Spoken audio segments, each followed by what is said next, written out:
ওরে প্রেম সেল মারিল কলি যায় ওয়াস করুনি পাগলাই, প্রেম সেল মারিল কলি যায়। দেখেন বন্ধুরা আমার, আমার মৌলার সাথে ওয়াইসাল কারণী কেমনে প্রেমের খেলা খেলে।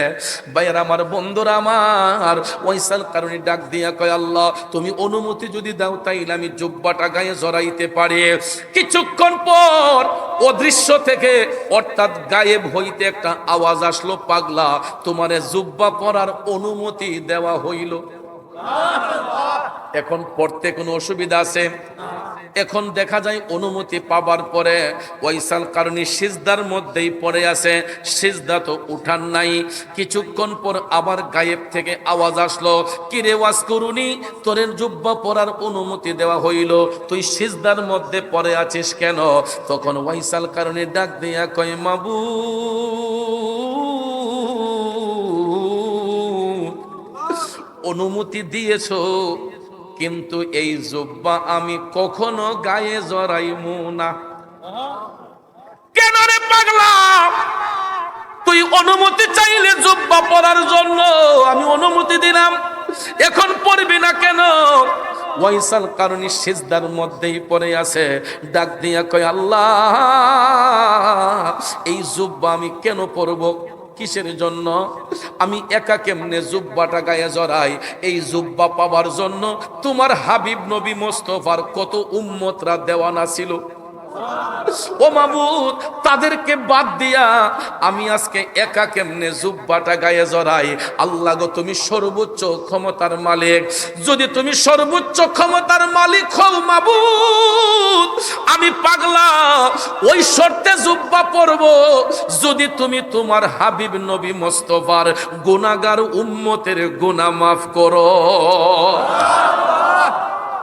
সর্বঙ্গে বিষে দৌড়ে, সর্বঙ্গে বিষে দৌড়ে ঔষধে না কারি করে। আরে দেখলো কত ডাক্তার আরু যাই ওয়াজ করুনি পাগলাই, প্রেম সেল মারিল কলি যাই। ও বন্ধুরে, কত সুন্দর প্রেমের পেস মাইরা দিল। কয় আল্লাহ আমি ওই শর্তে জুব্বা ফরমু যদি তুমি তোমার হাবিব নবী মোস্তফার গুনাহগার উম্মতের গুনাহ মাফ করো। আপনারা প্রশ্ন করতে পারেন, হুজুর সারা জীবন দিয়ে শুনলাম আশেকে রাসূল হইবে যারা নবী তাদের ভুলবে না, আপনি দি গোলামে রাসূল বললেন, এটা কেন বললেন? এ জগন্নাথপুরের বাবাজিরা, আমি গোলামে রাসূল এই কারণেই বলছে, আমাদের মতো অযোগ্য ব্যক্তিদের নামের আগে আশেকে রাসূল শব্দটা এটা মানায় না। আশেক রাসূল এটা অনেক উপরের দরজার একটা লকব। আশেক রাসূল এটা আমাদের মতো ব্যক্তির নামের আগে বেমানান। কারণ আশেক রাসূল যেই ব্যক্তি হবে একটা মুস্তাহাব আমল পর্যন্ত বাদ দিতে পারবে না, ঠিক কিনা কম?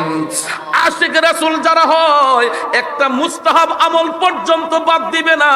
কিন্তু আমরা মুখে মুখে আশেক রাসূল মাশুকে এলাহি, কাজের বেলায় দেখা যায় ঠস।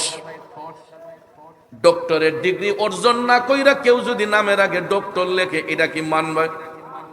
এফআরসিএস না হইয়া কেউ যদি নামের আগে এফআরসিএস লেখে, এটা কি মানানসই হবে? বন্ধুরা আমার, বাবাজিরা, গভীর মনোযোগ। গোলামি করতে করতে একদিন আশেকের খাতায় নাম উঠবে। আগে নবীর গোলামি করতে শিখুন। দয়াল নবীর গোলামি যার মধ্যে থাকবে গো, ওই ব্যক্তিকে আমার আল্লাহ আশেকের খাতায় পৌঁছাইয়া দিবে, আশেকের দরজায় পাঠাইয়া দিবে। কথা কোন ঠিক কিনা? এই জন্য একজন আশেক কয়, প্রেমিক কয়, নবী নবী কইরাই আমার মরণ যেন হয় গো, নবী নবী কইরাই আমার মরণ যেন হয়। খারাপ লাগে? মাঝে মাঝে নবী ওলি শান বললে কষ্ট হবে। কারণ বাজান, ভাত খাইলে ফল খাইলে পেটের ক্ষুধা নিবারণ হয়, আর আল্লাহ নবীর শান গাইলে রুহের ক্ষুধা নিবারণ হয়। কথা কোন ঠিক কিনা? আমরা পেটের ক্ষুধা নিবারণ করে এসেছি, রুহের ক্ষুধা এখনো বাকি আছে। রুহের ক্ষুধা নিবারণ করা দরকার আছে না নাই? তাইলে সাথে সাথে একটু নবীউলির শান গাইবেন। নবী নবী কইরাই আমার মরণ যেন হয় গো, নবী নবী কইরাই আমার মরণ যেন হয়। ভাইরে ওই মরণে পাইব শান্তি, ওই মরণে পাইব শান্তি, থাকবে না রে ভয়। নবী নবী কইরাই আমার মরণ যেন হয় গো, নবী নবী কইরাই আমার মরণ যেন হয়। ওই নবীর মোহব্বত অন্তরে রাইখা যদি মরেও যাই, লাভ হবে নাকি লস হবে? বন্ধুরে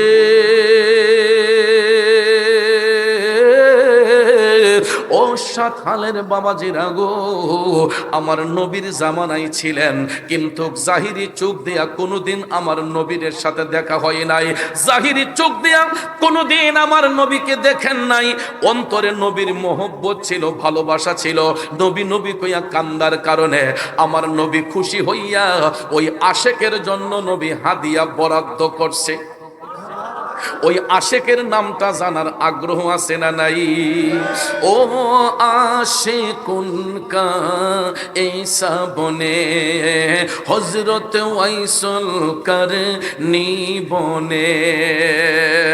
এই পাগলার নামটা শুনছেন নিরে বাজান? ওয়াইস আল করনি, উনি কেমন পাগল ছিলেন? উনি দুনিয়ালুবি পাগল ছিলেন না, টাকার পাগল ছিলেন না, সম্পদের পাগল ছিলেন না, নারীর প্রেমে পাগল ছিলেন না, উনি ধন সম্পদের পাগল ছিলেন না। ওয়াইস আল কারণী উনি ছিলেন আমার নবী প্রেমের পাগল, উনি ছিলেন আমার মৌলার প্রেমের পাগল। কথা কোন ঠিক কিনা?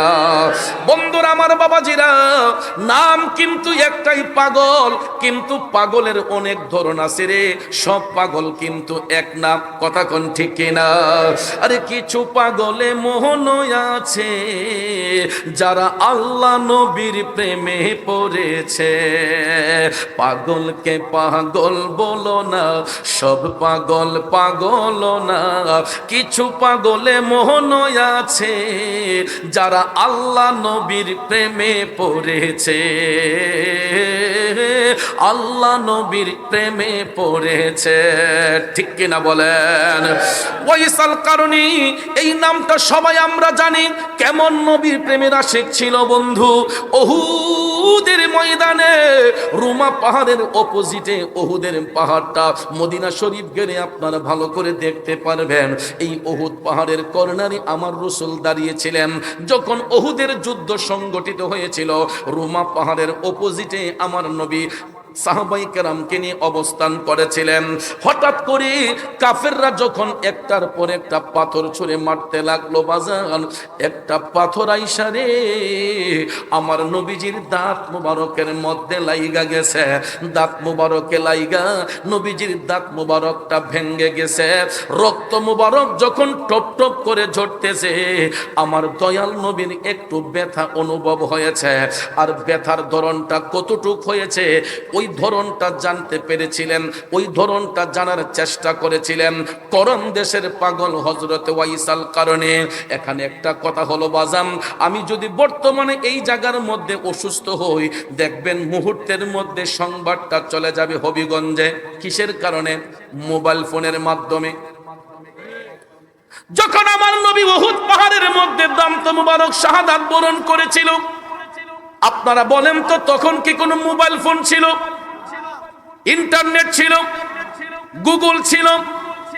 কোন হোয়াটসঅ্যাপ, মেসেঞ্জার, ভাইবার, গুগল সফটওয়্যারের আবিষ্কার তখনও হয় নাই। কিন্তু বাজান আমার আল্লাহ তখনও একটা সফটওয়্যার ফিট কইরা দিছিল প্রত্যেকটা আদম সন্তানদের বাম স্তনের 2 আঙ্গুল নিচে। এই সফটওয়্যারের নাম হচ্ছে লতিফায়ে কলব। নাম কি? লতিফায়ে কলব। এটা নারী পুরুষের বাম স্তনের 2 আঙ্গুল নিচে থাকে, এটাকে বলা হয় লতিফায়ে কলব। এটা আয়নার মতো ঝকঝকে পরিষ্কার থাকে। আমরা যখন মায়ের কোল থেকে ভূমিষ্ঠ হই, শিশু অবস্থায় আমাদের এই কলবটা নূরান্বিত থাকে। কিন্তু নারী প্রেমিক নবীজির একটা দাঁত মুবারকের সংবাদ পাইয়া নিজের 32টা দাঁত মুবারক টাইনা টাইনা খুলতে পারে। ওই আশেকের অন্তরে আমার নবীর ভালোবাসা কি পরিমাণ থাকতে পারে আপনাদের বিবেকের মধ্যে ছাড়লাম। আসুন সামনে যাই, আমার নবী হাদিয়া কেমনে বরাদ্দ করলেন। ভাইয়ারা আমার, বন্ধুরা আমার, মদিনার কামলিওয়ালা নবী পৃথিবীতে শুভাগমন করার পরে 63 বছর জিন্দেগি কাল মুবারক অতিবাহিত করার শেষ প্রান্তে আমার নবীজি প্রতিদিন আসরের নামাজ শেষে আসহাবে সুফফার মধ্যে বৈশা সাহাবাই কেরামের উদ্দেশ্যে তালিম দিতেন। কি দিতেন? তালিম প্রদান করতেন। আসহাবে সুফফা, এটা যারা মদিনা শরীফ গিয়েছেন, রিয়াজুল জান্নাতে যারা নামাজ পড়তে গিয়েছেন, দেখবেন আপনারা বাবে জিব্রাইল দিয়ে ঢুকবেন। বাবে জিব্রাইল দিয়ে ঢুকেই হাতের বাম পাশে দেখবেন একটু উঁচু জায়গা আছে। রিয়াজুল জান্নাতে নামাজে দাঁড়ালে হাতের বাম পাশে, আর বাবে জিব্রাইল দিয়ে যখন ঢুকবেন, ঢুকার পরে দেখবেন হাতের বাম পাশে একটু উঁচু জায়গা আছে। এটাকে বলা হয় আসহাবে সুফফা। কি বলা হয়? আমার নবীজি প্রতিদিন সেখানে আসরের নামাজ পড়ে সাহাবাই কেরামের উদ্দেশ্যে তালিম প্রদান করতেন। প্রতিদিনের নেই আমার নবী তালিম দিচ্ছেন। ওই মাজলিসের মধ্যে বসা ছিলেন হযরতে উমর ইবনুল খাত্তাব রাদিয়াল্লাহু তাআলা আনহু। ওই মাজলিসের মধ্যে উপস্থিত ছিলেন বেলায়েতের বাদশাহ শেরে খুদা হযরতে মাওলানা আলী রাদিয়াল্লাহু তাআলা আনহু সহ অন্যান্য সাহাবায়ে কেরাম সবাই মাজলিসে উপস্থিত। এমন সময় হযরতে উমর তাকাইয়া দেখে গো, আমার নবীজির শরীর মুবারকের জুব্বা মুবারক খানা নূরে ঝলঝল করতেছে। বলুন তো ভাইয়েরা, পৃথিবীর মধ্যে এর চাইতে দামি আর পোশাক আছে? থাকতে পারে? আমার নবীর পোশাক মুবারকের সঙ্গে কারো পোশাকের কোনো তুলনা নাই। কারণ এই জন্য হবে না, আমাদের নবী হচ্ছেন বেনজির বেমিসাল, যার সাথে সৃষ্টির কোনো বস্তুর তুলনা হয় না, হতে পারে না। কথা বলেন ঠিক না বেঠে? বন্ধু, মদিনার কামলিওয়ালা নবীর শরীর মুবারকের জুব্বা মুবারক খানা নূরে ঝলঝল করতেছে। হঠাৎ করে ভাইরা হযরতে উমর রাদিয়াল্লাহু তাআলা আনহু দাঁড়াইয়া আমার নবীর কদম মুবারকে সালাম পেশ করলেন।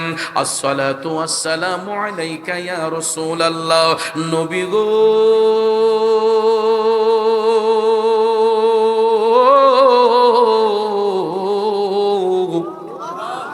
ওগো মায়ার নবীজি, অনুমতি দিলে আমি গোলাম একখানা আরজি পেশ করতে চাই। আমার নবী মুস্কি হাসি দিয়া বললেন, উমর, কি আরজি পেশ করবা? হযরতে উমর ডাক দিয়া বললেন, নবী গো, আপনার শরীর মুবারকের জুব্বা মুবারক খানা নূরে ঝলঝল করছে গো নবী।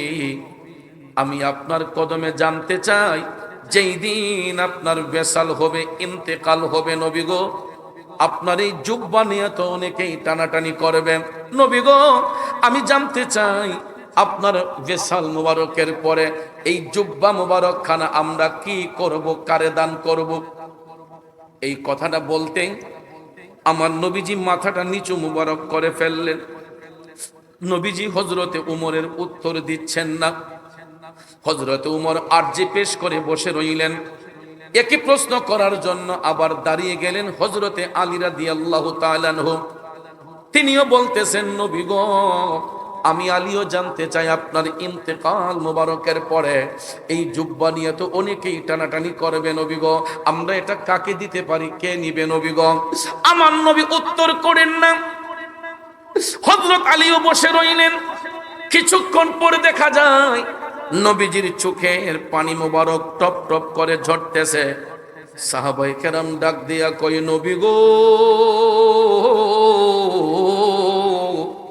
ওগো মায়ার নবীজি, আমরা গোলামরা কি কোনো বেয়াদবি করে ফেলেছি নবী গো?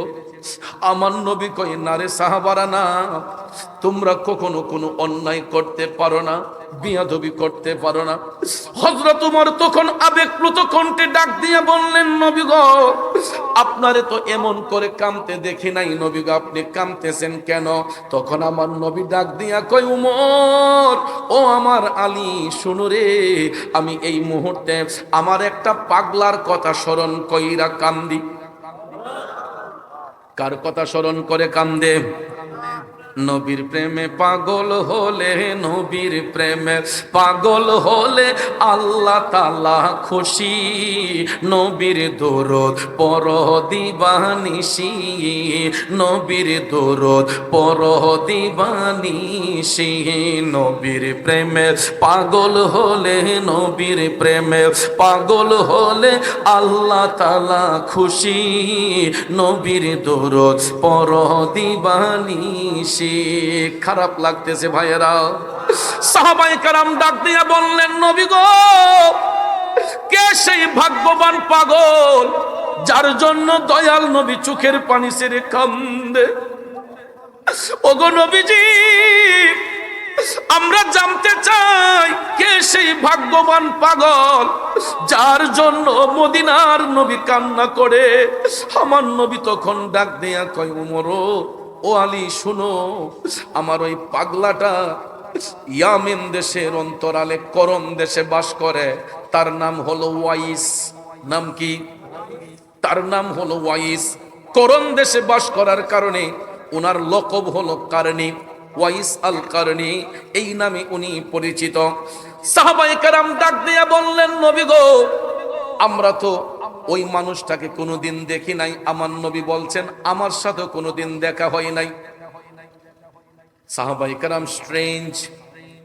দয়াল নবী তখন ডাক দিয়া বললেন, উমর, যেই দিন আমি নবীর ভেসাল হয়ে যাবে, ইন্তেকাল হয়ে যাবে, তোমরা কিন্তু কেউ আমার জুব্বা নিয়ে টানাটানি কইরো না। এই জুব্বাটা ভাঁজ করে রেখে দিবা। যদি কোনোদিন কোনো কারণে ইয়ামেন দেশে তোমাদের সফর হয়, জুব্বাখানা সাথে নিয়ে যাইও। আর আমার পাগল ওয়াইসের সাথে যদি তোমাদের কোনোদিন সাক্ষাৎ হয়, আমি নবীর পক্ষ থেকে এই জুব্বাখানা তারে হাদিয়া দিও। আমি নবীর পক্ষ থেকে সালাম দিও। আর আমার গুনাহগার উম্মতের জন্য একটু দোয়া করতে বইল। চিন্তা করেন তিনি কেমন মকামের অধিকারী। নবী যার কাছে দোয়া চাইলেন উম্মতের জন্য। সাহাবায়ে কেরামকে রাসূল বলতেছেন, আমার পাগল ওয়াইসকে বইল আমার উম্মতের জন্য একটু আল্লাহর দরবারে দোয়া করে দিতে। সাহাবায়ে কেরাম তখন ডাক দিয়া বললেন, নবী গো, আমরা না হয় এই জুব্বা নিয়ে সেখানে গেলাম, কিন্তু ওয়াইস নামে তো আরো লোক সেখানে থাকতে পারে। নবী গো, আপনার পাগল ওয়াইসকে আমরা চিনবো কেমনে? ঠিক না বেঠিক? যেমন আপনাদের সাতহাল একটা গ্রামের নাম, পাড়ার নাম। উত্তর পাড়ায় যদি একজন আব্দুল করিম থাকে, দক্ষিণ পাড়ায় থাকতে পারে না? একটা এলাকার মধ্যে একই নামের অনেক লোক আছে, আসেনি ও বাজান? সাহাবায়ে কেরাম বললেন, নবী গো, আপনার পাগল ওয়াইসকে তো আমরা কোনোদিন দেখি নাই গো নবী, আমরা তারে চিনবো কেমনে? এখন বলেন, আমার নবী চিনাতে পারবেন কিনা? বাজান, নবীর সাথে কিন্তু সরাসরি কোনোদিন দেখা হয় নাই। এমত অবস্থায় সাহাবায়ে কেরাম জানতে চাইলেন, আমার নবী পরিচয় দিতে পারবেন কি পারবেন না? তাইলে দেখেন আমরা কেমন নবীর উম্মত বন্ধু। আমার রাসূল বলেন, উমর, ওই নামের যদি কাউকে তোমরা খুঁজে পাও, এত সহজে সে তার নাম পরিচয় বলবে না, কিন্তু তোমরা দেখবা তার হাতটা মুঠ করা থাকবে, ডান হাতটা মুঠ করা থাকবে। হাতের মুঠটা যদি খুলতে পারো, তখন দেখবা তার হাতের মধ্যে সাদা একটা দাগ আছে। নবীর কথা সত্য না মিথ্যা? সত্যের দাওয়াতে দিলেন নবীজি। আমরা সত্যের দাওয়াতে দিলে আল্লাহ পাক রাজি। আল্লাহকে রাজি করে সঠিক প্রেমিক হও, নবী তুমি আমার হয়ে যাও। আমি তোমার, তুমি আমার, আমি তোমার, তুমি আমার, একবার কথা দাও, নবী তুমি আমার হয়ে যাও। তোমায় ভালোবাসি হৃদয়ের টানে, মন বসে না কোনো কাজে নবী বিহনে। ঠিক কিনা? গুনাহগার উম্মত ডাকি, গুনাহগার উম্মত ডাকি, একবার ফিরে চাও, নবী তুমি আমার হয়ে যাও, নবী তুমি আমার হয়ে। বন্ধুরে, আমার কামলিওয়ালা নবী যখন পরিচয় শনাক্ত করে দিলেন, সাহাবায়ে কেরাম আমার নবীর কথার উপর ঈমান আনলেন, বিশ্বাস স্থাপন করলেন। এই কথা শুই না পরিচয় পাইয়া সাহাবায়ে কেরাম যার যার হুজরা শরীফে চলে গেলেন। আমার মদিনার কামলিওয়ালা নবী আপন হুজরা মুবারকে চলে গেলেন। এ বন্ধু, এরপর থেকে দিন যায় রাত যায়, দিন যায় রাত যায়, যাইতে যাইতে যাইতে হঠাৎ একদিন শোনা যায় গো, আমার মদিনার কামলিওয়ালা নবী, মায়ার নবী, দয়ার নবীর বেসাল মুবারক হয়েছে, ইন্তেকাল মুবারক হয়েছে। কি হয়েছে? এখন বলেন আমার নবী মরা না জিন্দা? তাইলে কেউ যদি প্রশ্ন করে রাসূল যদি জিন্দা হয়, জিন্দা নবীর আবার ইন্তেকাল হয় কেন? উত্তরটা দিবেন কেমনে? এ সৎহালের বাবাজিরা, এইরকম কিছু টুকিটাকি প্রশ্ন আছে, আমাদেরকে ইমোশনাল ব্ল্যাকমেইল করা হয় এই কথাগুলা বইলা। আমাদেরকে ইমোশনাল ব্ল্যাকমেইল করা হয়, সাধারণ মানুষদেরকে ধোঁকা দেয় এইরকম ভাবে কিছু কথা বলে যে তোমাদের নবী যদি জিন্দা নবী হয় তাইলে জিন্দা নবীর আবার ইন্তেকাল হয় কেন? এখন এই উত্তরটা দেওয়া লাগবে কি লাগবে না? বাজান আমার, বন্ধুরা আমার, উত্তরটা দেওয়ার জন্য আপনাকে মাদ্রাসার বারান্দায়ও যেতে হবে না, শুধু আকল দিয়া বিবেক দিয়া, আকল দিয়া বিবেক দিয়া ওই প্রশ্নকারীকে আপনি শুধু বলবেন, ভাই আপনি বলুন তো আমার রাসূল কি শিখতে আসছেন নাকি শিখাইতে আসছেন? যারা প্রশ্ন করবে নবী যদি জিন্দা হয় তবে ওনার ইন্তেকাল হয় কেন, তাই ওই প্রশ্নকারীরে বলবেন, ভাই আপনি বলেন তো রাসূল কি শিখতে আসছেন না শিখাইতে আসছেন? আল্লাহ ব্যতীত এই নীল আকাশের নিচে বিশাল ব্রহ্মাণ্ডের মধ্যে, জগৎ সমূহের মধ্যে আল্লাহ ব্যতীত আমার নবীর কোন শিক্ষক আছে? থাকতে পারে? কারণ শিক্ষক কেমন, ছাত্রটা কেমন, একটু জাস্টিফাই করেন। শিক্ষকের উপাধি হলো রাব্বুল আলামিন, ছাত্রের উপাধি হলো রাহমাতাল লিল আলামিন। এ মাদ্রাসার আলেম ভাইয়েরা, আপনারা তো বুঝবেন, সাধারণ মানুষ না বুঝলেও আলাম হচ্ছে এক বচন, তার বহু বচন হচ্ছে আলামিন। আলাম দ্বারা একটা জগৎকে বোঝানো হয়, আর আলামিন দ্বারা আল্লাহর গোটা সৃষ্টি জগৎরে বোঝানো হয়। আলামের বহু বচন হচ্ছে আলামিন। আমার আল্লাহ হচ্ছেন রাব্বুল আলামিন, শুধু দুনিয়ার পালন কর্তা না, গোটা সৃষ্টি জগতে যতটা জগৎ সমূহ আছে প্রত্যেকটা জগৎ সমূহের পালন কর্তা হলেন আল্লাহ। ঠিক না বেঠিক? এই জন্য তিনি হচ্ছেন রাব্বুল আলামিন। আল্লাহ কয় যেখানে আমি রাব্বুল আলামিন সেখানে আমার বন্ধু নবী মুস্তাফা হবে রহমাতাল লিল আলামিন। সুবহানাল্লাহ। এখন দেখেন আরো কত মজার বিষয়, রাব্বুল আলামিন লিখতে আরবি যতটা অক্ষর লাগে, রহমাতাল লিল আলামিন লিখতে আরবি ততটা অক্ষর লাগে। বাজান লা ইলাহা ইল্লাল্লাহ কালেমা শরীফ লিখতে আরবি যতটা অক্ষর লাগে, মুহাম্মদুর রাসূলুল্লাহ সাল্লাল্লাহু আলাইহি ওয়াসাল্লাম, মুহাম্মদুর রাসূলুল্লাহ লিখতে আরবি ততটা অক্ষর লাগে। সুবহানাল্লাহ কয় না?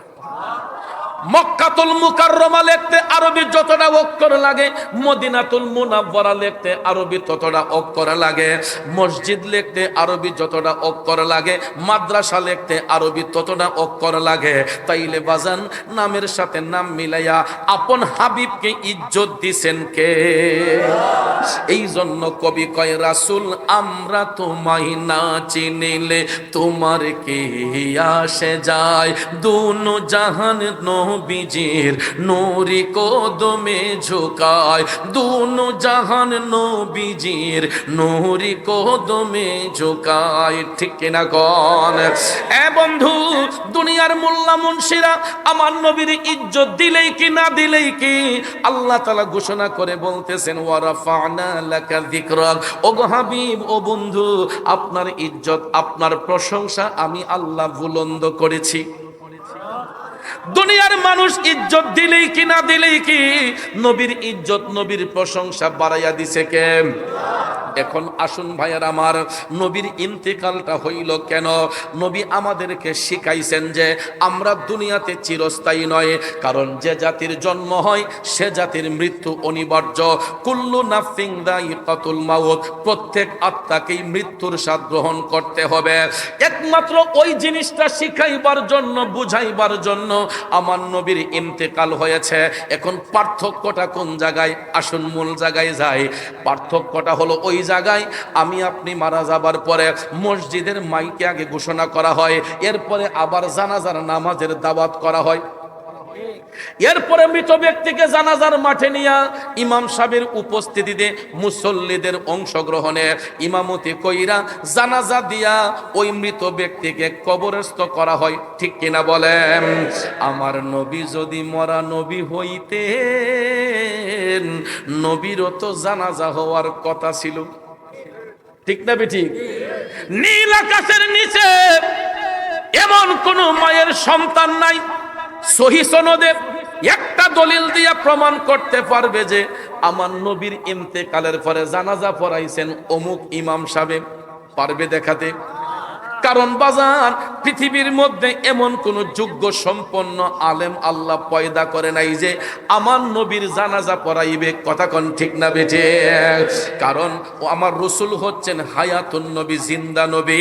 শুধু আমাদের নবী নয়, বলা হয়েছে আল আম্বিয়াউ আহইয়াউন, সমস্ত নবীগণ জিন্দা। একজনের কথা না, শুধু আমাদের নবী না, আল আম্বিয়াউ আহইয়াউন, সমস্ত নবীগণ জিন্দা। ফি কুবুরহিম, আপন আপন রওজা শরীফে ইউসাল্লুনা, এটা মুজারের সেগা, ইউসাল্লুনা, এরা নির্দিষ্ট টাইমে সালাত আদায় করিতেছেন, তারা করছেন, করবেন, করতে থাকিবেন। ইউসাল্লুনা, নবীগণ নির্দিষ্ট টাইমে তারা সালাত আদায় করেন এবং তারা আল্লাহর পক্ষ থেকে রিজিক প্রাপ্ত। সুবহানাল্লাহ বলবেন না? এখন আপনারা বলুন, আর কোন প্রমাণ দিতে হবে? আমার নবী মরানা জিন্দা। বন্ধু, দয়াল নবীর ইন্তেকালটা হলো আমাদেরকে শিক্ষা দেওয়ার জন্য যে আমরা দুনিয়াতে চিরস্থায়ী নয়, এই দুনিয়া ছেড়ে আমরা আরেকটা জগতের মধ্যে যাইতে হবে। এই জন্য নবী দুনিয়াতে যেমন রহমত, কবরেও আমার নবী রহমত। কথা বলেন ঠিক কিনা? দুনিয়াতে নবী যেমন রহমত, কবরে আমার নবী রহমত, মিজানে আমার নবী রহমত, ফুলসিরাতে আমার নবী রহমত, ইহকালে পরকাল সর্ব জায়গায় আমার নবী রহমত। বিদায় নবীর উপাধি হচ্ছে রহমাতাল লিল আলামিন। বন্ধুরা আমার, বাবাজিরা গো, আসুন এবার মূল আলোচনায় চলে যাই। রাত গভীর, সময় সংক্ষেপ। যে আলোচনা আমি ধরছি ঘন্টার পর ঘন্টা পার হইয়া যাবে, আলোচনার মূল শেষ করা যাবে না। এরপর আমি হালকা হালকা করে বলে যাচ্ছি। খারাপ লাগতেছে? আর একটু যাব সামনে। এবার আসুন মূল আলোচনার মধ্যে যাই। বন্ধু, আমার নবীর ইন্তেকাল মুবারকের পরে, বেসাল মুবারকের পরে অনেক দিন পার হইয়া গেছে। হঠাৎ সিদ্ধান্ত নিলেন হযরতে উমর, ইয়ামেন দেশে তারা সফর করবেন। কোন দেশে? ইয়ামেন দেশে সফর করবেন। তখন তারা নবীজির ব্যবহৃত এই জুব্বা মুবারকখানা সাথে নিয়ে নিলেন। যে রসুল তো বলেছেন যদি কোনোদিন ওয়াইসাল কারণীর সাথে দেখা হয়, নবীর পক্ষ থেকে সালাম দেওয়া আর নবীর উম্মতের জন্য দোয়া চাওয়া আর এই জুব্বাটা তাকে হাদিয়া দেওয়া। এই বলে তারা জুব্বাটা সাথে নিলেন। নিয়ে হযরত আলীকে সাথে নিয়ে হযরতে উমর রাদিয়াল্লাহু তাআলা আনহু তিনি রওনা হয়ে গেলেন ইয়ামেন দেশের উদ্দেশ্যে, একটা বিশাল বড় বাণিজ্যিক সফরে। সুবহানাল্লাহ বলেন। এই সাতহালের ব্যবসায়ী ভাইরা অনেক সময় বাণিজ্য করতে জগন্নাথপুর যাই না, অনেক সময় সিলেট সদরে যাই। কথা কোন ঠিক কিনা? আমরা ব্যবসায়িক মালামাল ক্রয় করার জন্য বাণিজ্য করি, অনেক সময় জগন্নাথপুরে, অনেক সময় সিলেট সদরে, অনেক সময় সুনামগঞ্জে। কথা কোন ঠিক না? তো হযরতে উমর মওলা আলীকে সাথে নিয়ে তার একটা বাণিজ্যিক সফরে রওনা হলেন ইয়ামেন দেশের উদ্দেশ্যে। কারণ ইয়ামেন ছিল প্রদেশের নাম, ওই এলাকার প্রদেশ ছিল ইয়ামেন প্রদেশ। সুবহানাল্লাহ কোন।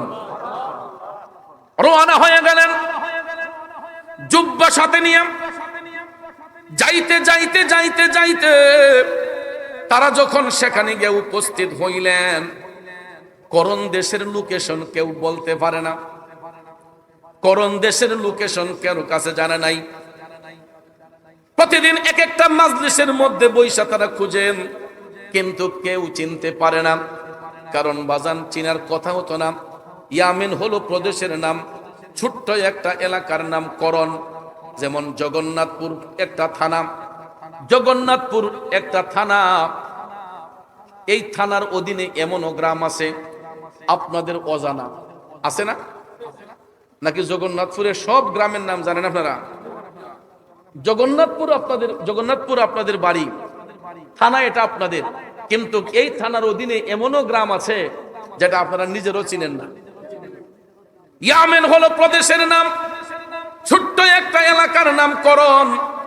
কারণ তখন তো গুগল সফটওয়্যার ছিল না যে লোকেশন ট্র্যাক স্টার্ট করে চলে যাব, ছিল। তারা প্রতিদিন এক একটা মাজলিসের মধ্যে আলোচনা করতেছেন। কিন্তু ভাইয়ের আমার, হঠাৎ একদিন ইয়ামেন দেশের বড় একটা মাজলিসের মধ্যে বৈশা যখন আলোচনা করতেছেন, মানুষ একটু বেশি হয়েছে। হঠাৎ করে হযরত উমর ডাক দিয়ে বললেন, ও মাজলিসের ভাইয়েরা, এখানে করণ দেশের কোন লোক আসছেননি? হঠাৎ করে দেখা যায় আল্লাহর কুদরতে, আল্লাহর রহমতে পিছন থেকে কয়েকজন লোক হাত তুলছে, হুজুর আমাদের বাড়ি করণ, আমরা এখানে বাণিজ্য করতে এসেছি। সুবহানাল্লাহ। সঙ্গে সঙ্গে হযরত আলী বললেন, ভাইয়া আপনারা একটু মেহেরবানি করে আমাদের নিকটে আসেন। এরা যখন নিকটে চলে আসলো, হযরতে উমর তাদেরকে সালাম দিয়ে জিজ্ঞেস করলেন, আচ্ছা ভাই, আপনাদেরকে ডাকার কারণ হলো বলেন তো, আপনাদের করণ দেশের মধ্যে ওয়াইস নামে কোন লোক বাস করেনি? এরা কয়, না হুজুর, এই নামের তো কোনো লোক আমাদের সমাজে বাস করে না। কিসে? এই নামের কোন লোক আমাদের সমাজে বাস করে না। হযরত আলী ডাক দিয়া বললেন, আচ্ছা ভাই, এই নামের কোন ব্যক্তিকে আপনাদের এলাকায় চিনেননি?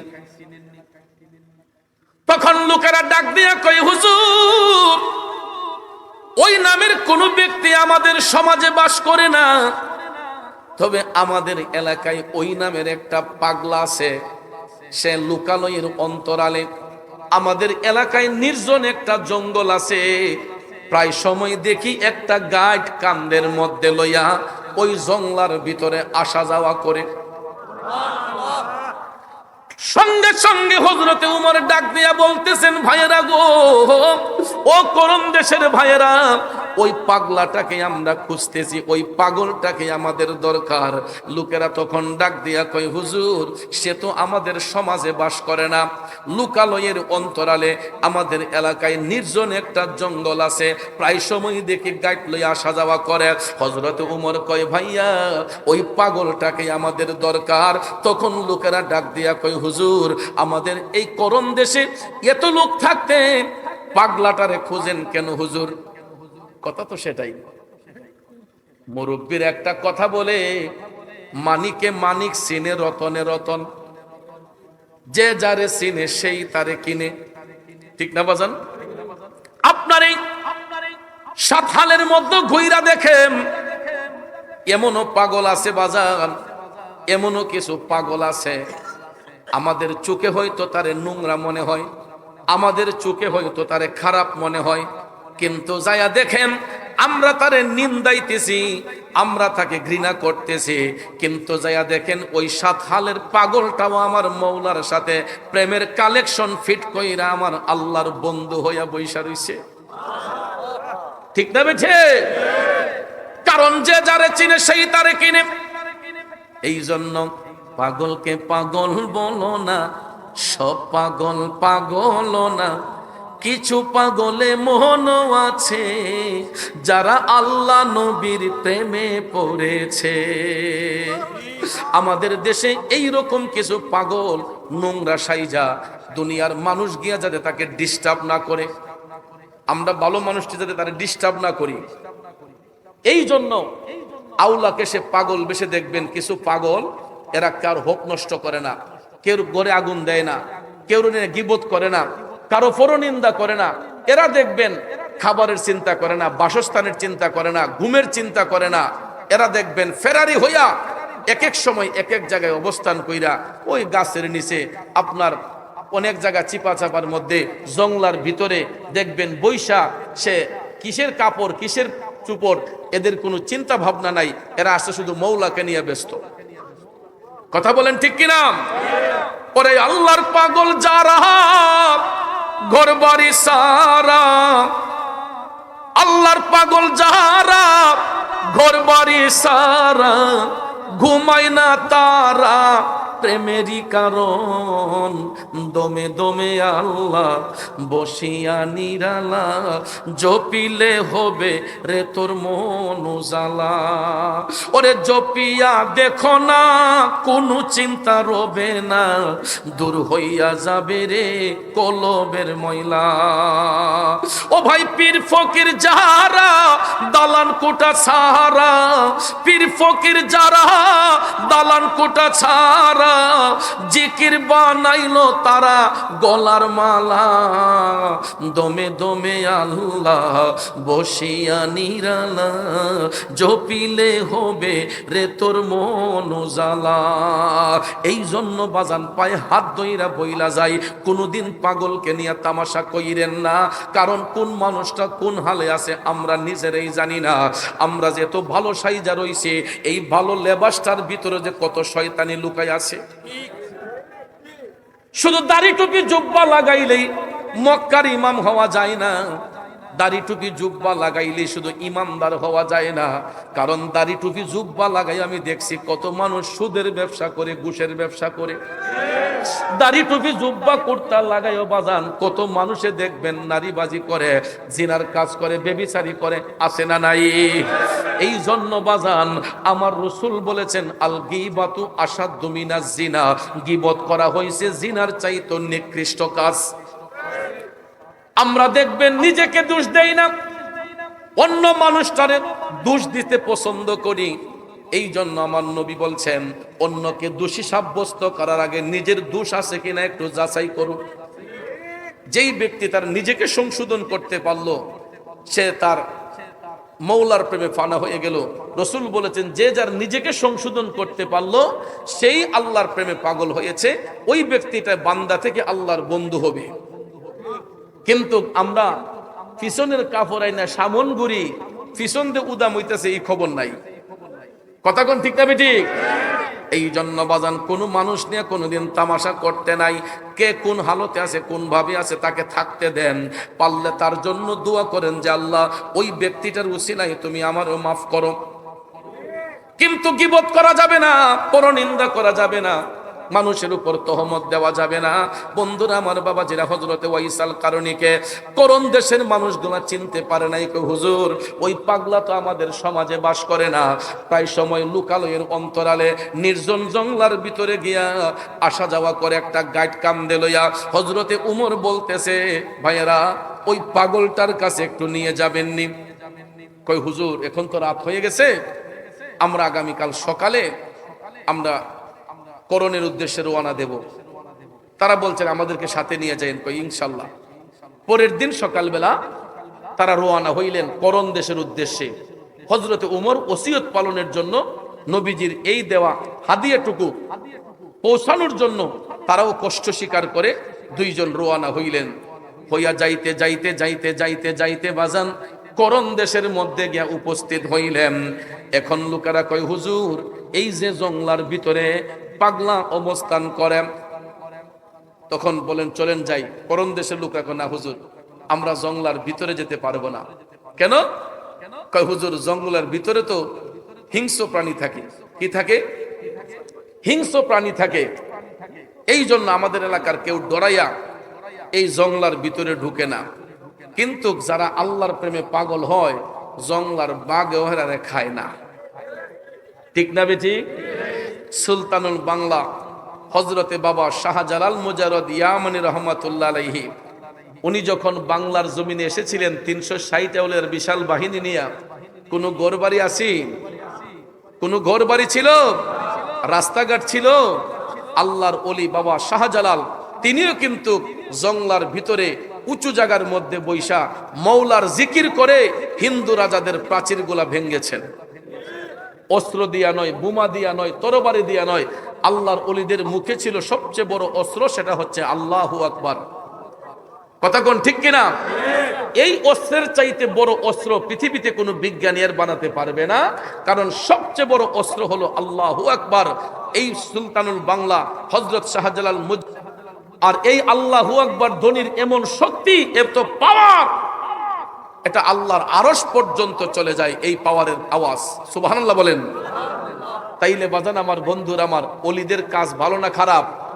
কিন্তু আমাদের দেশে দেখবেন কিছু কিছু মানুষ আছে, এরা ওলি আল্লাহর মাজার ভাঙবার লেগা এরা খুব প্রিপারেশন লিয়া কাজ করে। প্রায় 140টার উপরে মাজার শরীফ এই বাংলাদেশে ভাঙ্গা হয়েছে। ওলিদের দুষ্টা কি? ওলিরা কি কের ঘরের খাবার কাইরা আনছে? আল্লাহর ওলিরা কি কারো ঘরে ঝগড়া লাগাইছে? আল্লাহর ওলিগণ এই দেশকে আবাদ করেছেন। যদি শাহজালাল রহমাতুল্লাহ আলাইহি 360 আউলিয়ার বিশাল বাহিনী নিয়ে না আসতেন, রাজা গোরগোবিন্দের অত্যাচারে এখনো আমরা ধুতি কাপড় পিনতুই লইলে, এখনো আমরা ধুতি কাপড় পইরা লেংটি পইরা আড়ন লাগ লইলে, যদি শাহজালাল বাবা এই দেশে না আসতেন। কথা কোন ঠিক কিনা? আজকে সেলাই যুক্ত কাপড় পরতেছি একমাত্র আল্লাহর ওলির কারণে। কথা কোন ঠিক না বেঠিক? আজকে এত ইসলামের অভয়বাণী পেয়েছি, শান্তিপ্রিয় ইসলাম পেয়েছি সুলতানুল বাংলা বাবা শাহজালাল মুজাররদ ইয়ামনি রহমাতুল্লাহের কারণে। কথা কোন ঠিক কিনা? এই জন্য আমরা সিলেটের ভাষায় কয়, কারু সিলাই সিন্নি খাইলাই মোল্লা সিলাই না, নাকি? যাদের উসিলায় আজকে সেলাই যুক্ত কাপড় আমরা পরতেছি, সুন্নতি পরিবেশ পেয়েছি, নবীর বাগান পেয়েছি। যদি আল্লাহর ওলিরা না আসতেন, হিন্দু রাজাদের অত্যাচারে এখনো আমরা হিন্দু সমাজে নিমজ্জিত থাকতে হতো। কথা বলেন ঠিক কিনা? ভাইয়ার আমার, আল্লাহর ওলিরা আসার আগে মুসলমানরা হিন্দু জমিদারদের কাছে নিরাপদ ছিল না, কিন্তু দেখেন আল্লাহর ওলিগণ আইসা আবাদ করার কারণে বর্তমানে 95% মুসলমানের কাছে হিন্দু, বৌদ্ধ, খ্রিস্টান এত নিরাপদ। 32টা দাঁতের ভিতরে জিহ্বা যেমন নিরাপদ না, 95% মুসলমানদের কাছে আমাদের দেশের হিন্দু, বৌদ্ধ, খ্রিস্টান ভাইরা নিরাপদ। কথা বলেন ঠিক না বেঠিক? কারণ আমরা এই দেশে স্বাধীন সোনার বাংলাদেশে সম্প্রীতির মাধ্যমে চলি। হিন্দুরা মন্দিরে পূজা করুক, খ্রিস্টানরা গির্জায় পূজা করে করুক, মুসলমানরা আল্লাহর ঘর মসজিদে আল্লাহকে সেজদা করে। কথা কোন ঠিক না বেঠিক? আমার রাসূল বিদায় হজের ভাষণে বলেছেন, যার যার ধর্ম তার তারকে পালন করতে দাও, কারো ধর্মের প্রতি আঘাত করবে না। কথা কোন ঠিক না বেঠিক? কিন্তু আমাদের দেশে কিছু ধর্ম ব্যবসায়ী আছে, এরা ধর্মের দোহাই দিয়া অপ্রীতিকর ঘটনা ঘটাইয়া ইসলাম ধর্মটাকে কুলুষিত করে দিচ্ছে। ঠিক না বেঠিক? আল্লাহ যেন তাদেরকে হেদায়েত করে। আমিন কইতেন না? বাজান আমার বন্ধুরা, আমার কোন কথা থেকে কোন কথাই চলে গেলাম, কষ্ট হইতেছে আপনাদের? আসুন আমাদের মূল আলোচনার মধ্যে চলে যাই। বাজানো ওয়াইসাল কারণে জংলার ভিতরে আল্লাহ জিকির করে।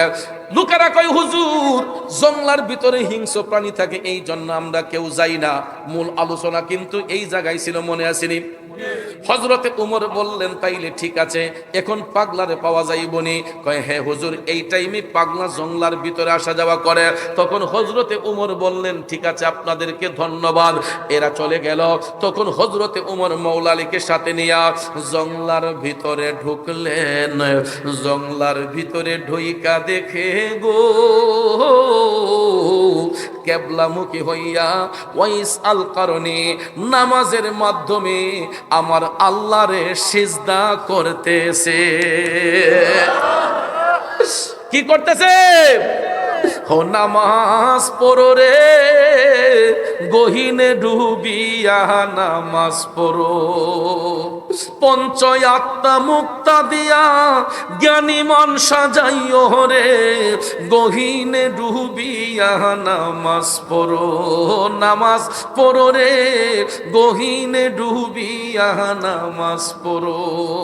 এ জগন্নাথপুরের বাবাজিরা, নামাজ শুধু পড়লেই হবে না, যদি নামাজটা নামাজের মতো না হয়। আমার আল্লাহ তাআলা শিখাইয়া দিছে, ইন্নাস সালাতা তানহা আনিল ফাহশাই ওয়াল মুনকার। নামাজ আল্লাহর বান্দাদেরকে অশ্লীল কাজ থেকে, খারাপ কাজ থেকে মুক্ত কইরা নেয়। কিন্তু আমাদের দেশের মধ্যে কিছু কিছু নামাজি আছে, নামাজ পড়াও গিয়া অশ্লীল কাজে যুক্ত হয়। আসেনি মিয়া? ইদি হচ্ছে রেডিমেড মুসল্লি। কেমন মুসল্লি? আগেও জীবনে নামাজ পড়ছে না, এখন বয়স যখন বাড়ি পড়ছে, চুল দাড়ি পাকছে, এরপরে রাস্তার মুরু বইয়া কাঠ মেরে দেয়। এরপরে ফুলা ফান্ডে মানুষের সরম দেখ, তোর বাপ দাড়ি ফেঁকে গেছি গা, ওহ নদী তোর বাপে তাস খেলে রে।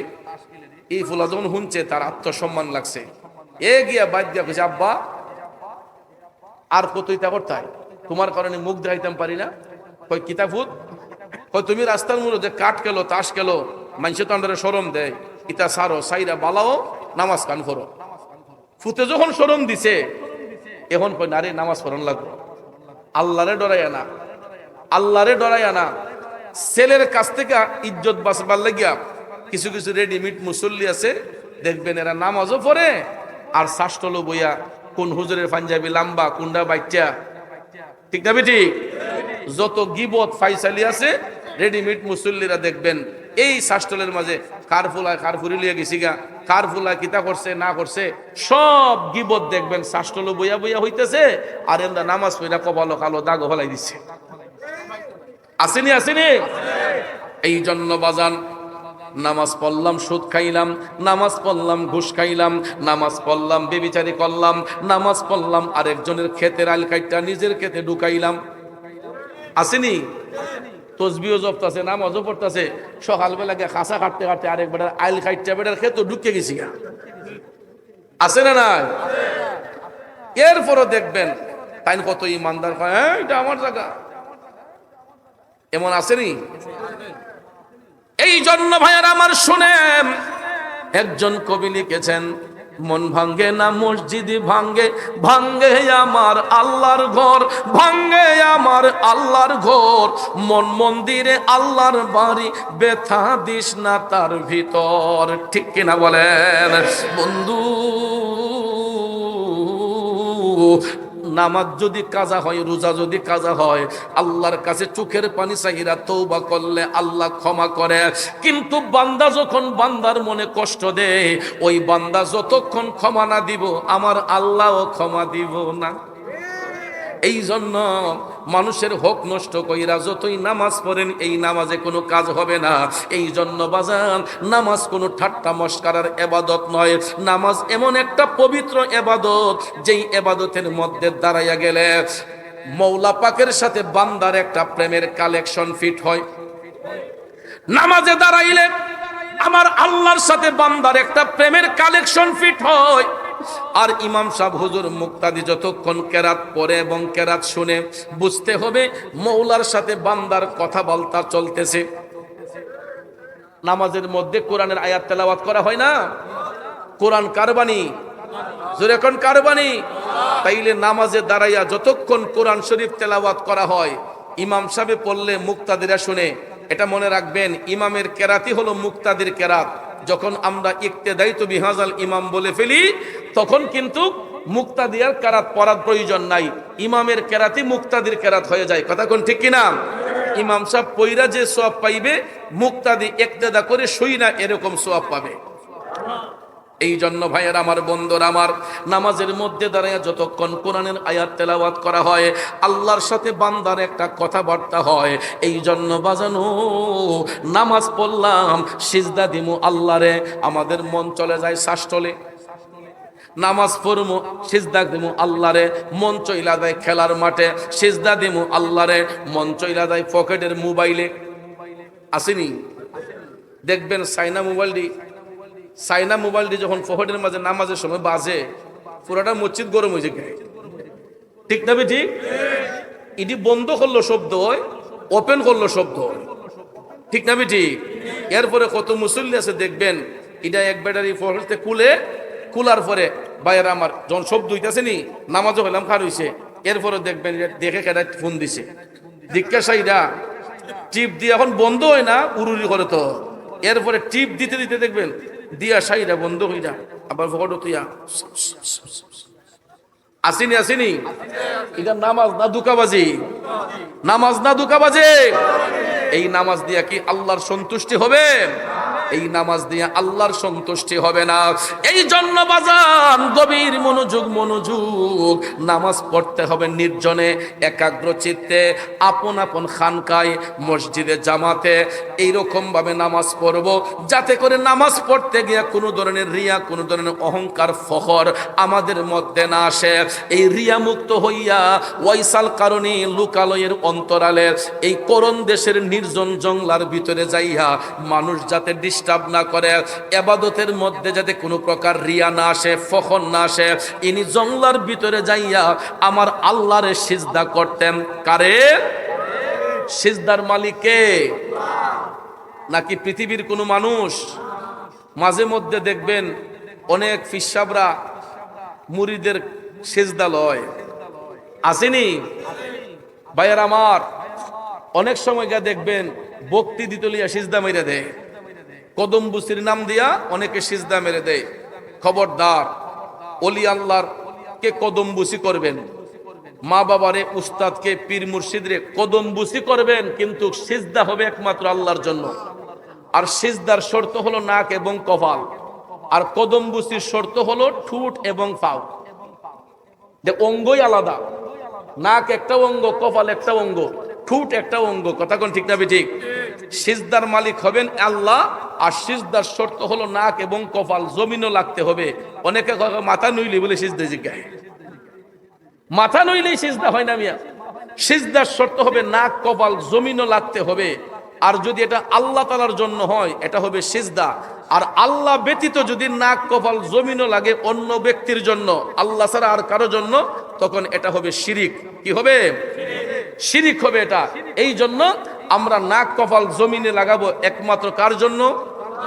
জোরে বলেন, কার জন্য? আমার কথা কি বুঝতে অসুবিধা হয়? ভাইয়ার আমার, বন্ধুরা আমার, আসুন মূল কথায় চলে যাই। ওয়াইসাল কারণে নামাজরত অবস্থায় আমার আল্লাহকে সিজদা করতেছে। নামাজ পড়া যখন তিনি সালামটা ফিরালেন, পিছন থেকে হযরতে ওমর তাকে লক্ষ্য করে বললেন, আসসালামু আলাইকুম ওয়া রাহমাতুল্লাহি ওয়া বারাকাতুহু। ওয়াইসাল কারণে চমকে গেলেন, কি ব্যাপার? কোন মানুষ তো এই জঙ্গলার ভিতরে ঢুকে না, আমার মতো কোন পাগল ঢুকলো আবার? পিছন ফিরে তাকাইয়া দেখেন নূরান্বিত চেহারার অধিকারী দুইজন আল্লাহর মেহবুব বান্দা ওয়াইসাল কারণীকে লক্ষ্য করে সালাম দিয়েছেন। তখন তিনি সালামের জবাব দিলেন, ওয়া আলাইকুমুস সালাম ওয়া রাহমাতুল্লাহি ওয়া বারাকাতুহু। উভয়ের মধ্যে যখন সালাম বিনিময় হয়ে গেল, এবার কুশল বিনিময় করার জন্য তারা কাছে গেলেন, যাইয়া বলতেছেন, ওহে ভাই, আপনার নামটা একটু জানতে পারি? তখন তিনি কয়, আমি আল্লাহর বান্দা। হযরত উমর কয়, আরে আমরাও তো আল্লাহর বান্দা, বলুন না ভাই আপনার নামটা কি? কয়, আমি এমন একজন নবীর উম্মত যিনি রাহমাতাল লিল আলামিন। জিগাইতেছেন নাম, তাই না? কয় আরেক ভাবে। হঠাৎ করে মনে পড়ে গেল, আরে নবী তো বলছিলেন এত সহজে সে তার নাম পরিচয় বলবে না। ঠিক না ঠিক? আমার নবীর কথা কাজে লাগতেছিনি। রাসূল বলেছিলেন এত সহজে তার নাম পরিচয় বলবে না। হঠাৎ করে হযরত উমর তাকাইয়া দেখতেছেন ডাইন হাতটা মুঠ করা। নবীর ভবিষ্যৎবাণী কাজে আসছেনি। ডাইন হাতটা মুঠ করা, সঙ্গে সঙ্গে হযরত উমর হাতের মধ্যে দইরা বলতেছেন, আপনার হাতটা খুলুন, নিশ্চয়ই তোমার নাম ওয়াইস। কে আপনাদেরকে বলল আমার নাম ওয়াইস? হাতের মুঠটা খোলার সাথে সাথে দেখা যায় আমার মদিনার কামলিওয়ালা নবী যেই সাদা চিহ্নের কথা বলেছিলেন, সত্যি সত্যি এই সাদা চিহ্নটা পাগলার হাতে দেখা যায়। ওরে কে ইয়া রাসূলুল্লাহ, ইয়া সাবধান। ওরে কে বলে রে আমার নবী গায়েব জানে না, এলেমের শহর গো নবী শাহে মদিনা। ও ভাই, কোরআন হাদিস পড়লেই শুধু আলেম তো হয় না, নবীর প্রেমে মজনু যারা তারাই মাওলানা। ঠিক কিনা কর ভাইরে? নবীর ইশকের পাগল যিনি,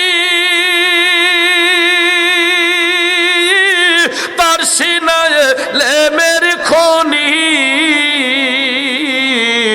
নবীর ইশকের পাগল যিনি, তার সিনায় লেমের খনি। আরে ঘরে বসে দেখতে পারে সোনার মদিনা, এলেমের শহর গো নবী শাহে মদিনা, এলেমের শহর গো নবী শাহে মদিনা। বন্ধু হযরতে উমর ডাক দিয়া কয়, পাগলা রে, আর লুকোচুরি করতে হবে না, তোমার নাম আমাদেরকে মদিনার কামলিওয়ালা নবী বলে দিয়েছেন। এই কথা শোনার সঙ্গে সঙ্গে ওয়াইসাল কারণী নবীর কথা শোনার সাথে সাথে চোখের পানিগুলা গড়ায় গড়ায় পড়তেছে। তখন হযরতে উমর ডাক দিয়া বললেন, পাগলা, আমি জানি তুমি নবীজিকে অধিক ভালোবাসো। পাগলা রে, নবীজি তোমাকে সালাম দিয়েছেন, আর নবী বলছেন নবীর গুনাহগার উম্মতের জন্য একটু দোয়া করে দিতে। এ ওয়াজ করুনি, তুমি এতই ভাগ্যবান, আমরা নবীর গোলামি কইরা যেটা অর্জন করতে পারি নাই, এই নির্জন জঙ্গলার মধ্যে থাইকা তুমি সেটা অর্জন করেছ। পাগলা নেও, আমার নবীর এই ব্যবহৃত জুব্বা মুবারক, দয়াল নবী এটা তোমার জন্য হাদিয়া পাঠাইছে। ওয়াইসাল কারণী খুশি না বেজার? জুব্বাটা হাতের মধ্যে নিয়া এই জুব্বাটারে জড়াইয়া ধইরা ওয়াইসাল কারণী জুব্বাটা বুকের মধ্যে জড়াইয়া টপ টপ করে চোখের পানি ছাইরা কামতেছে। আপনারা বলেন, এই পানি কি কোনো কষ্টের পানি? বাজান, কান্না কিন্তু দুই ধরনের, একটা হলো বেদনার কান্না, আর একটা হলো আনন্দের কান্না। একটা খুশির কান্না, একটা কষ্টের কান্না। মানুষ যখন বেশি খুশি হয় তখন দেখবেন, বেশি খুশি হইলে মানুষের চোখ দিয়ে পানি চলে আসে। যেমন আমাদের ছেলে মেয়েরা যখন পরীক্ষা দেয়, এরা যদি A+ পায়, গোল্ডেন পায়, তখন দেখবেন বাবা মার কাছে যখন রেজাল্টটা বলে যে আব্বা আমি A+ পাইছি বাবা, তখন দেখবেন বাবা এই খুশির সংবাদ পাইয়া মা বাবার চোখ দিয়ে গড়ায় গড়ায় পানি পড়ে। এটা কষ্টের পানি না, এটা আনন্দের পানি। কিসের পানি? কারণ পরিশ্রম সার্থক হয়েছে, বাচ্চা ভালো রেজাল্ট করেছে, মা বাবা যে এত টাকা খরচ করছে, তখন আর কোনো কষ্ট থাকে না। কথা কোন ঠিক না ঠিক? এই জন্য যুবক ভাইয়ের আমার, ওয়াইসাল কারণী যে সারা জীবন নবী নবী কইয়া কাঁদছে, আমার নবী তার জন্য এই হাদিয়া বরাদ্দ পাঠাইছেন। ওয়াইসাল কারণী চোখের পানি যখন পড়তেছে, হযরতে উমর ডাক দিয়ে বললেন, পাগলা রে, আজকে তো তোমার কান্নার দিন নয়, আজকে তোমার আনন্দের দিন, আজকে তোমার খুশির দিন। এ ওয়াজ করুনি, একটা অনুরোধ করব, রাখবানি? কয় হুজুর কি? হযরতে উমর বলতেছেন, ওয়াজ করুনি, নবীজি এই জুব্বা মুবারক গায়ে দেওয়ার পরে আজও পর্যন্ত এই জুব্বাটা কারো গায়ে জড়ানো হয় নাই। পাগলা রে, নবীজির দেওয়া জুব্বা মুবারকটা একটু গায়ে দিয়ে দেখাও না, আমরা দেখতে চাই নবীজির দেওয়া জুব্বা মুবারকে তোমারে দেখতে কেমন মানায়।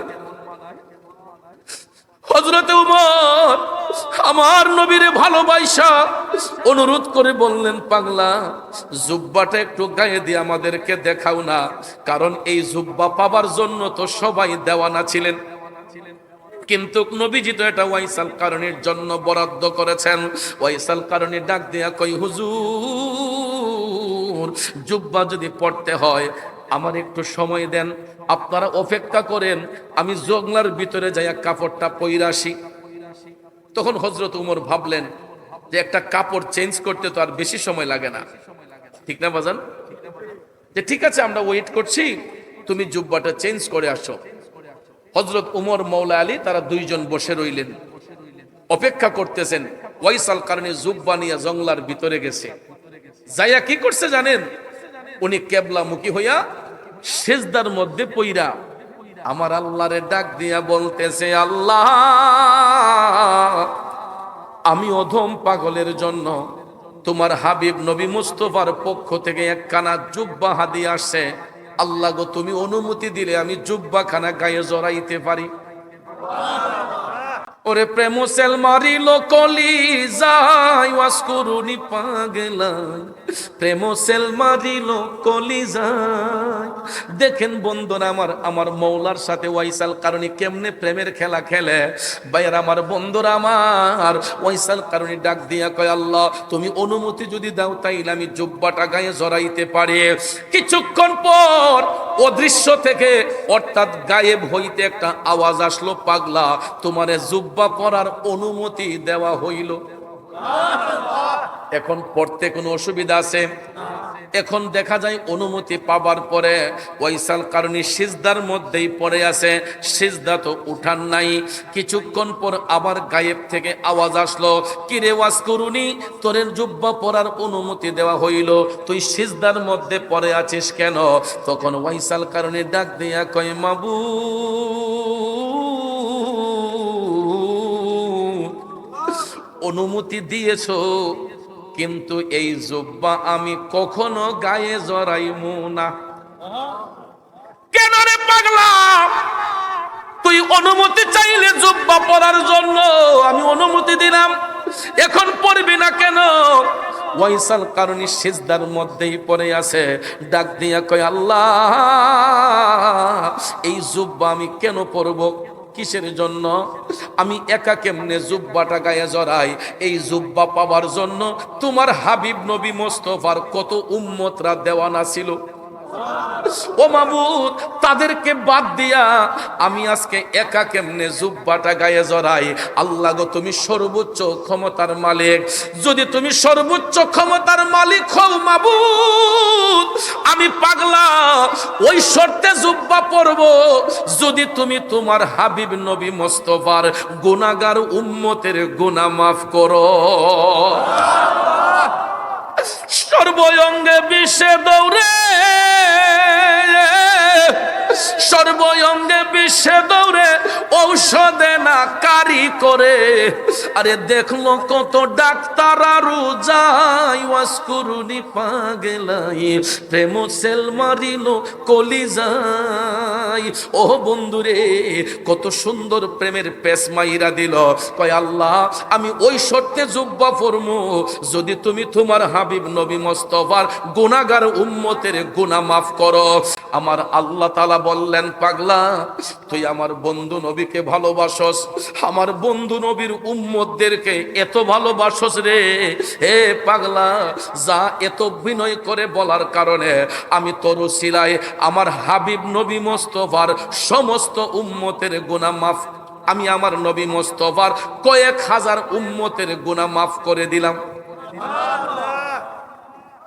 ওয়াইসুল করুনি কয়, বাকিরা দোষ করছে কি?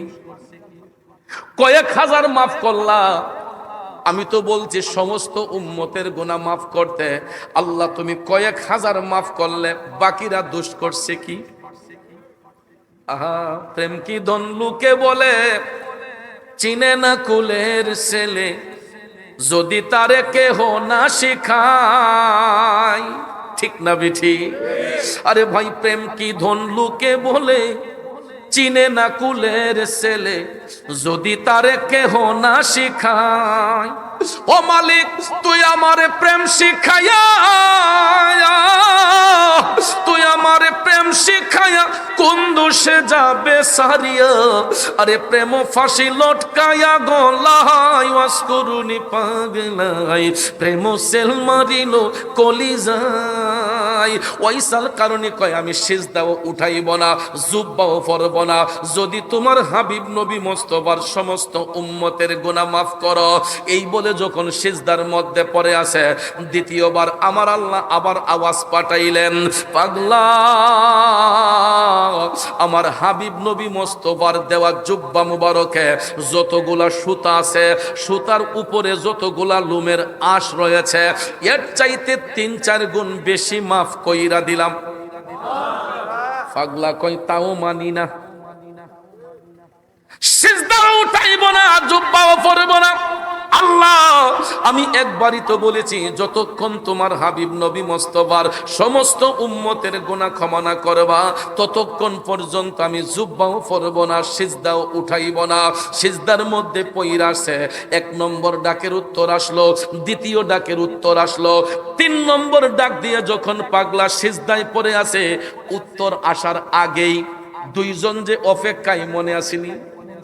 হযরতে উমর কয় কি ব্যাপার, এত সময় তো লাগার কথা না, ঘন্টার পর ঘন্টা পার হইয়া যাচ্ছে, পাগলা তো এখনো আসছে না। হযরত উমর বললেন আলী চলেন তো একটু দেখি পাগলা কোথায় গেছে।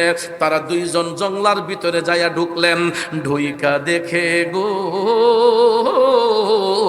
নবী প্রেমের পাগল ওয়াইসাল কারণে সিজদার মধ্যে পইরা আমার আল্লাহর দরবারে ঢেকরাইয়া ঢেকরাইয়া কান্না করতেছে। নবী নবী করে আর কত কাল আমি কাঁদবো, নবী নবী করে আর কত কাল আমি কাঁদবো, আপন নয়নে কবে জানি, আপন নয়নে কবে জানি নূর নবীকে আমি দেখবো, নবী নবী করে আর কত কাল আমি কাঁদবো। আমার নবীর মোহব্বত নিয়া ওয়াইসাল কারণে সিজদার মধ্যেই পড়ে আছে। হযরতে উমর ভিতরে ঢুইকা দেখতেছেন ওয়াসকুরুনি সিজদায় পড়ে ঢেকরাইয়া ঢেকরাইয়া কান্না করতেছে। তখন তিনি ডাক দিলেন ওয়াসকুরুনি, এরে পাগল এখনো কি জুব্বা পরার সময় হয় নাই? ডাকটা দেওয়ার সাথে সাথে ওয়াইসাল কারণে তৃতীয় উত্তর আসার আগেই সিজদা থেকে উইঠা পিছন ফিরে চায়া কই হুজুর এই মুহূর্তে আমার ডাকটা দেওয়া ঠিক হয় নাই। সুবহানাল্লাহ কর না। কিন্তু ডাকটা না দিয়েও তো কোনো উপায় ছিল না, কারণ ওয়াইস করুনি কই হুজুর এই মুহূর্তে আমার ডাকটা দেওয়া উচিত হয় নাই কেন রে পাগলা? কয় হুজুর আমি আমার মৌলার সাথে এমন প্রেমের কালেকশন ফিট করছিলাম, যদি এখন আমারে ডাক না দিতেন পৃথিবীতে আমার নবীর যত উম্মত আছে আমি এই সুযোগে নবীর সমস্ত উম্মতের গুনাহ মাফ করাইয়া লইতাম। কিন্তু এটা কি সম্ভব? এটা সম্ভব না, কারণ আল্লাহ তাআলা যদি একসাথে সবাইরে মাফ কইরা দেয় তাইলে আমার মৌলা পাকের 3টা নামের জিকির বন্ধ হয়ে যায়। আল্লাহর 99টি নামের মধ্যে সিফতি নামের মধ্যে 3টা নাম, একটা হলো গাফফার, একটা হলো রাহমান, একটা হলো রাহিম। আল্লাহ বান্দারে রহম করে, দয়া করে, ক্ষমা করে, কথা কোন ঠিক কি নাম? গাফফার নামের গুণে বান্দার গুনাহ ক্ষমা করে, রাহমান নামের গুণে বান্দারে রহম করে, রাহিম নামের গুণে আল্লাহ বান্দারে রহম করে, কথা কোন ঠিক না বেঠিক? তো আল্লাহ যদি একসাথে সবাইরে মাফ কইরা দেয় তাইলে চোখের পানির কেনার প্রয়োজন আছে? কথা কোন আছে? এই জন্য আমরা আদম সন্তানরা আমরা যতই নেক বন্দেগী করি না কেন, যতই আমল বন্দেগী করি না কেন, আমরা নিজেরে গুনাহগার বলে স্বীকার করি। আর আল্লাহওয়ালা ব্যক্তিরা, বুজুর্গ ব্যক্তিরা দেখবেন তারা নিশিরাতে আরামের ঘুম হারাম করে দিয়া তাহাজ্জুদের নামাজ পড়লাম। আপনারা আমার দিনের নবীরে দেখছেননি? এই কথা বলতেই হযরত উমর হাইসা দিলেন। হাইসা বলতেছেন আরে পাগল, আমরা তো আসলাম ওই নবীর কাছ থেকে, দেখছি মানে আমরা তো অবশ্যই নবীজিরে দেখছি। এখন ওয়াজ করুনি পাগলা কয় হুজুর নবী যদি দেইখা থাকেন বলেন তো আমার নবীর কপাল মুবারকের মধ্যে যেই ব্রু মুবারক গোলা ছিল, এই ব্রু মুবারক গোলা জোড়া লাগানো ছিল নাকি আলাদা ছিল? আচ্ছা এইরকম প্রশ্ন যদি কেউ করতে পারে এটার উত্তর কি উনি নবী দেখছে না দেখছে না? হযরত উমর অবাক হয়ে গেলেন, কিরে পাগলা এই প্রশ্ন করলো কেন? হযরত উমর মাওলা আলীকে ডাক দিয়া বলতেছেন আলী ওয়াসকুরুনি পাগলা এই প্রশ্নটা করলো কেন? তারা দুইজন যখন এই কথা নিয়ে গবেষণা করতেছেন, এই ফাঁকে কলম হাতে লইয়া ওয়াজকুরুনি পাগলা আমার নবীজির কপাল মুবারকের চিহ্নটা অঙ্কন কইরা ডাক দিয়া কই, হুজুর দেখেন তো এটা চিনতে পারেননি? হযরত উমর মাওলা আলী ডাক দিয়া কই, পাগলা রে, এ তো দেখছি আমার নবীর কপাল মুবারক। এ ওয়াজকুরুনি পাগলা, তুই তো কোনোদিন আমার নবীরে দেখোস নাই। পাগলা রে, তুই জানলি কেমনে আমার নবীর কপাল মুবারক এই রকম ছিল? ওয়াজকুরুনি পাগলা ডাক দিয়া কয়, হুজুর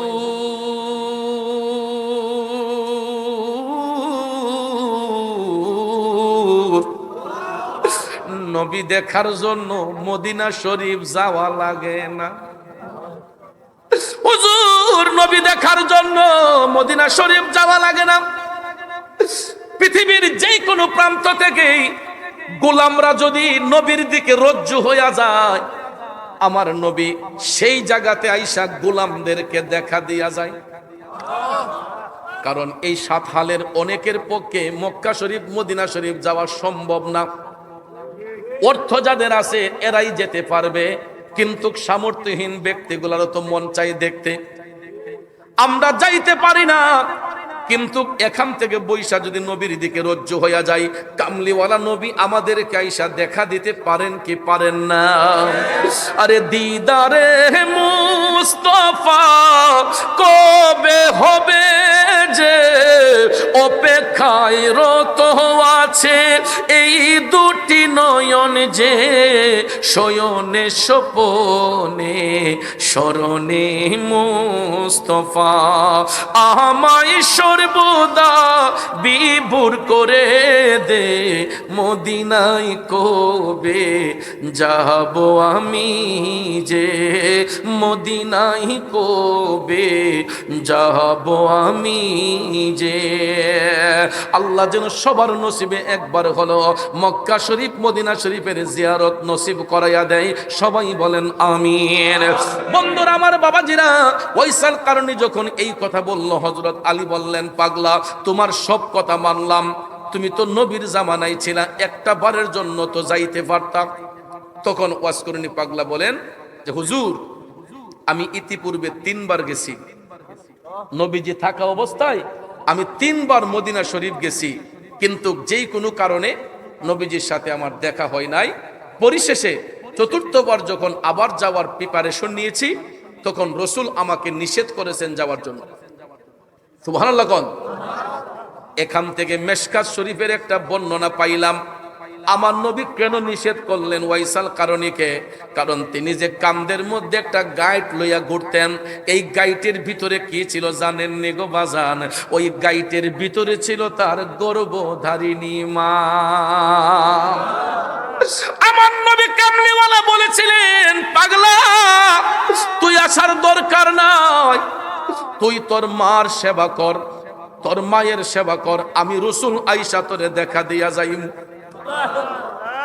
মা বিনে বান্ধব নাই রে, মা বিনে বান্ধব নাই রে, এই যে সোনার দুনিয়ায়, ভেবে দেখো কি করছো এই মায়ের লাগিয়া, ভেবে দেখো কি করছো এই মায়ের লাগিয়া। মা বিনে বান্ধব নাই রে, মা বিনে বান্ধব নাই রে, এই যে সোনার দুনিয়ায়, ভেবে দেখো কি করছো এই মায়ের লাগিয়া।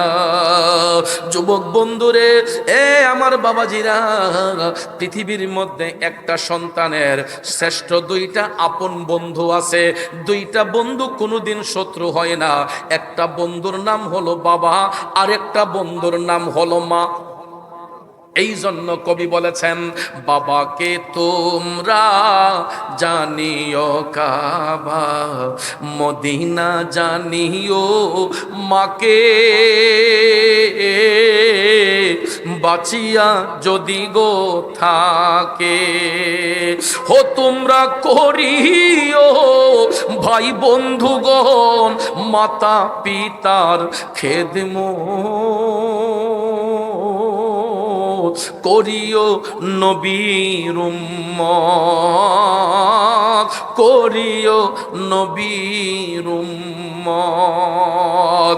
এ নবীর উম্মতের দলেরা, জগন্নাথপুরের প্রেমিক ভাইয়েরা, কোনদিন কোনো কারণে যদি বাবার সাথে বেয়াদবি হইয়া থাকে, মার সাথে বেয়াদবি হইয়া থাকে, আমি মুরাদ চৌধুরী এই রাত 2টা বাজে আপনাদের পায়ে হাত ধরে বলে যাব রে, রাত প্রায় 1:30টার উপরে আপনাদের পায়ে হাত ধরে বলে যাইব রে, আর কোনোদিন মার মনে কষ্ট দেওয়া যাবে না, বাবার মনে কষ্ট দেওয়া যাবে না। কারণ পৃথিবীর মধ্যে মা বাবার চাইতে দরদি আর কেউ হয় না। এখন হয়তো বাবা আছে, মা আছে, অনেক সন্তান মা বাবা কি জিনিস আমরা বুঝি না, কিন্তু যেই দিন মাথার উপর থেকে এই বাবা নামক বট গাছের ছায়াটা চলে যাবে, ওই দিন হারে হারে বুঝবা একটা সংসারে যে বাবার প্রয়োজন কতটা ছিল। আমি মুরাদ চৌধুরী হারে হারে টের পাইতেছি। আপনাদের দুয়ার বরকতে আমাদের বাড়ি গাড়ির অভাব নাই, টাকা পয়সার অভাব নাই, জায়গা জমির অভাব নাই। আমরা 6টা ভাই বোন, মৃত্যুর আগের দিন পর্যন্ত আমাদের একটা অভাব থাকবে। এই জবান দিয়ে আমরা বাবা ডাকতে পারি না। 1 বছর নয়, 2 বছর নয়, 27টা বছরের উপরে বাবা নামক বট গাছটা মাথার উপর থেকে চলে গেছে।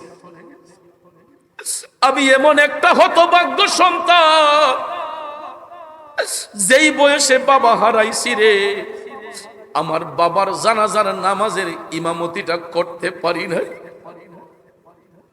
কিন্তু বর্তমানে আমি কত শত শত মানুষের জানাজার নামাজের ইমামতি করি। আমার কত মুরিদ সন্তান মারা যায়, লাশ নিয়ে ঘন্টার পর ঘন্টা বসে থাকে, পিসাব হুজুর না যাওয়া পর্যন্ত জানাজা হবে না। কত মানুষ ওসিয়ত করে রাখছে, হুজুর আমি যদি মারা যাই আপনি আমার জানাজার নামাজ পড়াবেন।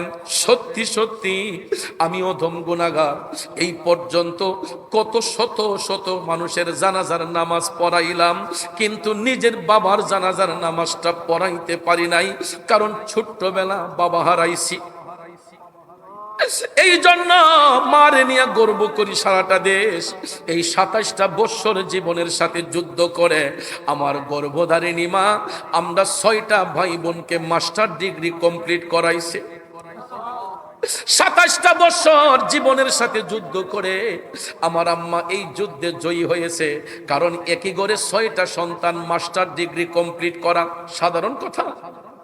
আব্বা মারা গেছে ছোট ছোট, ইচ্ছে করলে একটা ফুতের বিদেশ পাঠাইতে পারতো, একটা দোকান দিয়ে দিতে পারতো, একটা শাস্টল দিয়ে দিতে পারতো, ঠিক না বাজান?